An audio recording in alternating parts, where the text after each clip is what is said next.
Did you know that 50% of adults that are inactive actually have a higher chance of developing health risk compared to people who are do sufficient activity throughout their daily routine? Also, did you know that there is a 30 to 40% chance of inactive adults dying from particular physical health risk?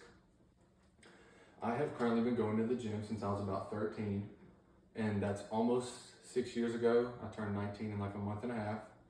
And today I'm going to be telling y'all about the negative impacts of inactivity on your overall health and mind. And then I'm also going to be telling you the benefits on your body and then the benefits for your mind of daily exercise. So, the negative impact on the body. For one, it's going to slowly deteriorate your muscles and your bones. Your bones and your muscles are something that you use every day, all day.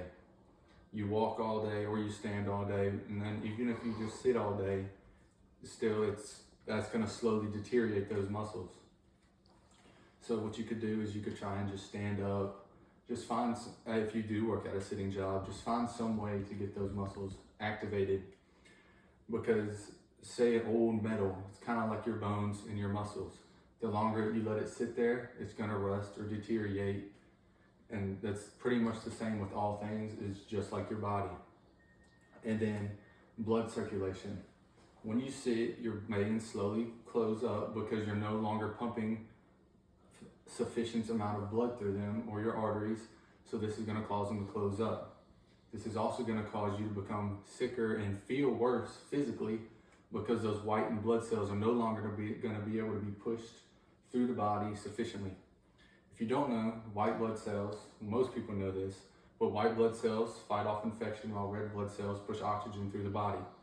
Whenever those arteries close up, you no longer can have those cells to be pushed through the body, through the veins and the arteries, allowing all the carbon dioxide to be pulled out of the body from the red blood cells that are pushing oxygen through, and then the infections that are just going to sit there because that blood is not being pushed through the body. And then hormone imbalances. This is going to be a problem because I'll touch up on later, but you're going to have anxiety and depression due to the inactivity because it's just going to go down a downward spiral.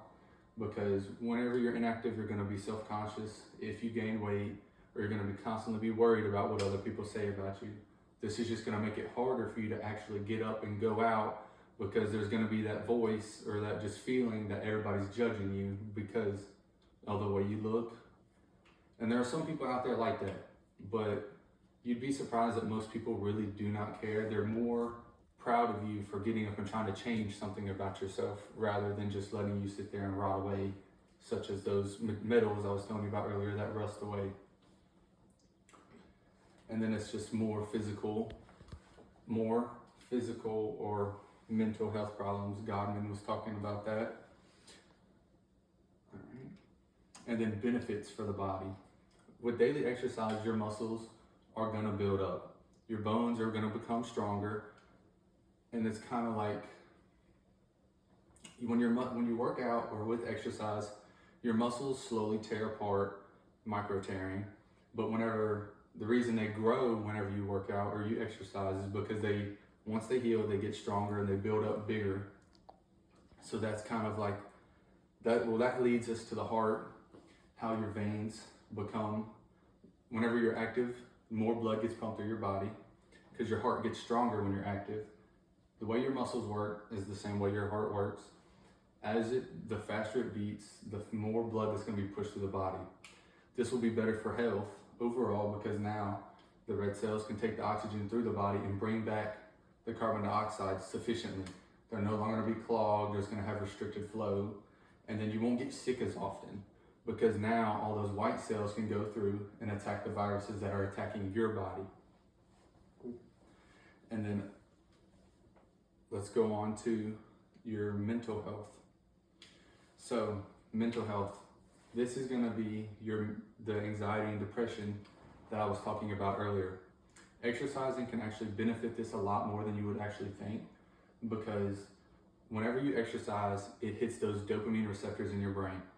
For the people that don't know what dopamine is, Dopamine is the hormone in your brain that tells your body when to be excited about something and when not to be excited about something.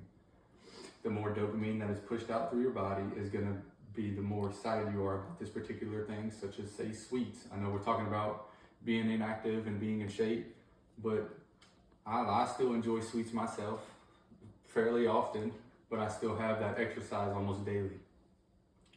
And then it's also going to help with brain cognitivity. This is also known as brain fog. Most of the time, as you get older, brain fog is going to take over, and you're going to lose memory, and you're going to also have struggle with problem solving because it's now going to be harder for you to think sufficiently. So whenever you work out, this will help prevent that because your mind is constantly going to be working and strengthening itself over time. So, daily activity is one of the best things you can actually do for the human body because this allows your mind and your brain, or your mind and your body, to grow and strengthen over time sufficiently. And all you really need is a 30-minute walk or even a 15-minute jog.